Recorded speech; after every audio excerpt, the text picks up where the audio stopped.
खेदाने म्हणावं लागतंय की या जुन्नर परिषदेच्या किंवा जुन्नर प्रशासन असेल यांचा तीव्र शब्दात शिवभक्तांच्या वतीने मी निषेध करतो की आज एवढा मोठा सण असताना एक साधा पुतळ्याला जर आपल्याला हार घालता येत नसेल तर मला वाटतं आपण कोणीही इथं काम करण्याच्या लायकीचे निश्चित स्वरूपात नसणार आहे।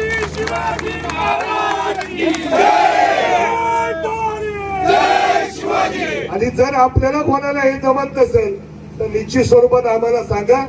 सर्व शिवभक्तांच्या वतीने संपूर्ण जुन्नर तालुक्यातल्या शिवभक्तांच्या वतीने इथं रोजच्या रोज हार घालण्याची व्यवस्था आम्ही निश्चित स्वरूपात करू। फक्त एवढ्यावरच हे थांबत नाही। सकाळी 10 वाजता जेव्हा पालखी कालगाडाहून खाली येते त्यानंतर तिला कुलूप लावलं जातं। कसली घाई आहे प्रशासनाला?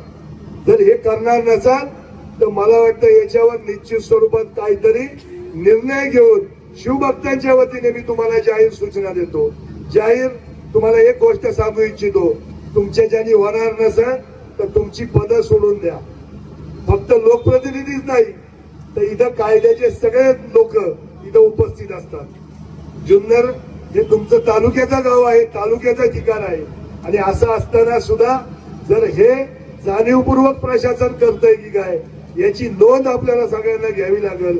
आणि इथून पुढच्या काळामध्ये जर सुधारणा झाली नाही तर मग मात्र तीव्र स्वरूपाचं आंदोलन ज्याला ज्या भाषेत कळेल त्या भाषेतलं आंदोलन निश्चित स्वरूपात आपल्याला करावं लागेल।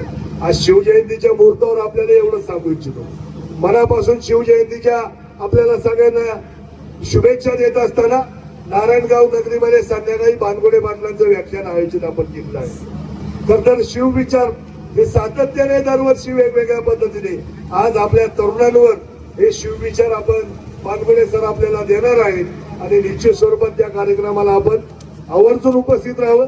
त्याचबरोबर संध्याकाळी मिरवणुकीमध्ये युद्धकलेचं ज्यांनी प्रशिक्षण घेतलंय आपल्या नारायणगाव परिसरातल्या मुलांनी त्यांच्या मार्फत युद्धकलेचं प्रशिक्षणाचं देखील तिथं आपल्याला सोहळा या कार्यक्रमाच्या निमित्ताने आपण करणार आहोत।